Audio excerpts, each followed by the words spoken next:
So this whole conversation about Zelda Tears of the Kingdom at 30 FPS is one that's still baffling even some developers and former developers. I'm continuing to highlight this because I remember that just a few months ago, a lot of people said that 30 FPS in games was just bad. The standard needed to be 60 FPS. But now we're seeing that at this point with this game, Zelda, a lot of people are making an exception. The hardware is limited and all of that stuff. Even though we saw in my other video that according to Digital Foundry, there are aspects of this game where it drops frame rates. And even still, some other games that have dropped frame rates in some areas, like Gotham Knights, got lambasted. In fact, they got destroyed. So what I would love to do is I want to continue to pressure this position that a lot of people have when it comes to this exception that they're making until it cracks. Gamers like playing this inconsistent game, and they'll come over and tell me, oh, you're confusing things, or you have no credibility. How can you say, oh, that this game that's running on limited hardware and pushing the, limits of the hardware needs to be compared to other games? Bruh, if Starfield pushes the hardware of the Xbox Series X and it doesn't run at 60 FPS, many of y'all are going to be the first to start making noise. I was watching, this whole conversation unfold, and I saw on Twitter, Hafe, who's a former dev of God of War, don't agree with this guy on like 99.76% of things that he will say. Neither do I even care, but it was just funny because it added to the whole conversation. And we're going to look through the review, the replies, because that's also quite relevant in this conversation. He says, I don't give an F about amazing production value and visuals. A great game is a great game. Just starting, and so far, so good. This is him talking about Zelda Breath of Tears of the Kingdom. But given how much everyone goes ape over visuals, it's staggering how this game can look like this and not get at least a little dinged by reviewers. Because the visuals of this game in some areas are kind of weird, to be honest with you. I remember I was playing it yesterday, and the moment I got here, I was like, yo, what's going on with this lighting? Because Breath of the Wild, as much as I would tell you that I didn't necessarily spend too much time playing both games don't appeal to me. They bore me. But these two games, I own them. Got them for my kids to play anyways. I mean, I own them, but my kids are going to basically be jamming out to them. I can tell you that these visuals were kind of wild. When I got here, I was like, is this supposed to be an art form or whatever it is?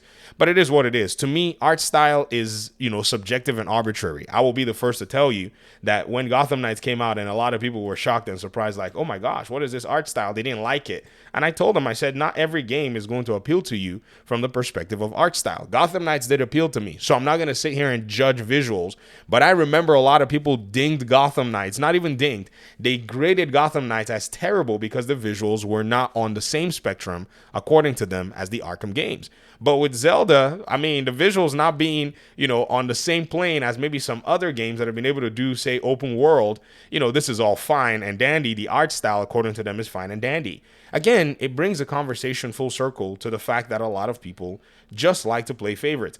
I mean, we can really come into, question all of this stuff, because if you compare visuals and art styles and art forms, you see that many video games choose to do things differently. Example, a game like, Star Wars Jedi, is a game where its visuals and its art style is appealing or leaning more to the much more photorealistic side of things, which is fine. I mean, the photorealistic side of things, in my opinion, is something that, some games can take on and some games would decide not to take on. And there's nothing wrong with that. And so I'm seeing, these conversations that are going on in this entire, sphere. And and at the end of the day, I can't necessarily envision how this has now become a normal thing for a lot of people. Here's another really, really interesting one. Somebody just put up this tweet here. This is Gamer Night. Now, I don't know if this is photoshopped, so let's take it with a grain of salt, or perhaps we could even do some research and see if this Dustin Bailey of this news outlet is actually, really truly being inconsistent. They said, sorry, Redfall, I'm not going back to 30 FPS on console games. Now, some people are saying I'm defending Redfall. You need to get out of here with that nonsense. I'm not even going to touch the game. Game doesn't even come close to what I'm going to play. I'm not a big FPS fan. I play very few of them. Only Metro Exodus and some other FPSs have made it into my library. So Redfall is never going to see I'm not going to touch that thing with a 10-foot pole, even though I have Game Pass as a subscription. And then in the next article, he says, Tears of the Kingdom brings back traditional Zelda dungeons, and I couldn't be more excited.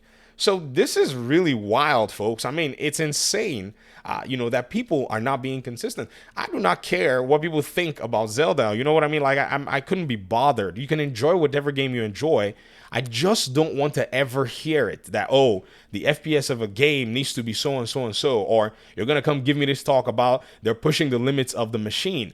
Every game is pushing the limits of the machine because, for the most part, the reason you're going to have optimization and performance issues is because a lot of times the developers are going with high quality character models. They're going with much more realistic worlds. They're going with much more elements to be able to make the world feel intuitive and like your immersion is heightened. I'll give you an example here with Coruscant. The biggest problem I saw with Coruscant that made me think was one of the major reasons this planet was a big problem at first when we first started this game, which is Jedi Survivor, was because of the way they built the world and a lot of the aerial vehicles. If you look up in the skyline, you'll notice that this world was designed for it to look like, oh, there's this teaming activity going on. All these ships that are flying around are all AI, basically ships. And what they're doing is they're running on, different splines. Basically, they have a pathway kind of set out for them. And the AI basically is telling them, you go this direction, you go that direction, while you're playing the game and while cinematics are all going on. This draws memory because a lot of what you're doing is actually CPU intensive in this particular, sequence, in this particular area here. In fact, you'll notice that as you continue to move through Coruscant, a lot of these aerial vehicles start to decrease in number. But in order for you to have this feel that you're in the game, to push the limits. So yeah, here's a limit being pushed, guys. I know, you always want to talk about the limits are being pushed in all these other, Zelda's pushing the hardware. Well, here's more pushing the limits for you. And you're seeing that the game is actually drawing more power and your frame rates are dipping. In fact, I even showed an example with this in Unreal Engine 4. I have a video where I actually talked about AI. I'm going to link it in the description for you. I fired up a sequence of a game that I was working on, just kind of not a game, but more of a project I was working on. And I doubled the number of AI elements on the screen. In fact, I think I tripled the number.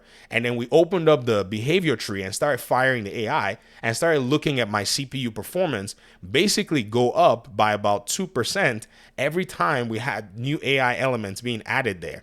So the math is actually there to show you that whenever you're pushing the boundaries of your console, you're going to have some challenges, as you're going. So the conversation is going to change. And a lot of people that have kind of buried their head in the sand when it comes out to, how games perform, they're really going to have to show that they're not being, consistent, and they're not being, in my opinion anyways, they're not being credible because they're giving favorites, they're showing favoritism to one game or to a specific number of games, while at the same time they're being, duplicitous and saying that other games need to follow these standards. So here's the thing. If you want 60 FPS in your games, there are, specific markers that, you can basically tell to, ascertain that is the thing, that is the case. You would have to basically move your hardware use to a hardware base where you can customize things and build with more power. Consoles are locked in ecosystems. They're not going to be able to do that for you because the moment one game comes out and the game is trying to push the limits of the console, it will put itself in a really interesting place where at the end of the day, you're going to go ahead and now have to have the issues be dealt with because you got to think about it. I mean, all of this stuff here and all these conversations are very wild overall. I mean, look at Reforged Gaming's tweet. A quick way to find people who lack intellectual depth. They think Zelda Tears of the Kingdom at 30 FPS is the same as next-gen games running at 30 FPS. Reforged Gaming, next-gen is a marketing terminology. They still make the same games using the same software. It has not really changed much. Autodesk makes Maya for your 3D models, and the game engines are pretty much built on the same set of paradigms, using physics systems, lighting systems, and using code and AI systems that all draw on the hardware capacity. This is stuff that you can go educate yourself on for free on YouTube. But these people sit here and act like they're some arbiters of the situation going on, yet they don't want to apply themselves, or they purposefully ignore the evidence and the facts that are out here.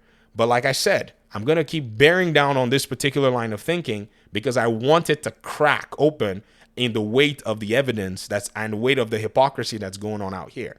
So let me hear your thoughts in the comment section. We'll talk pretty soon in another one. Peace out.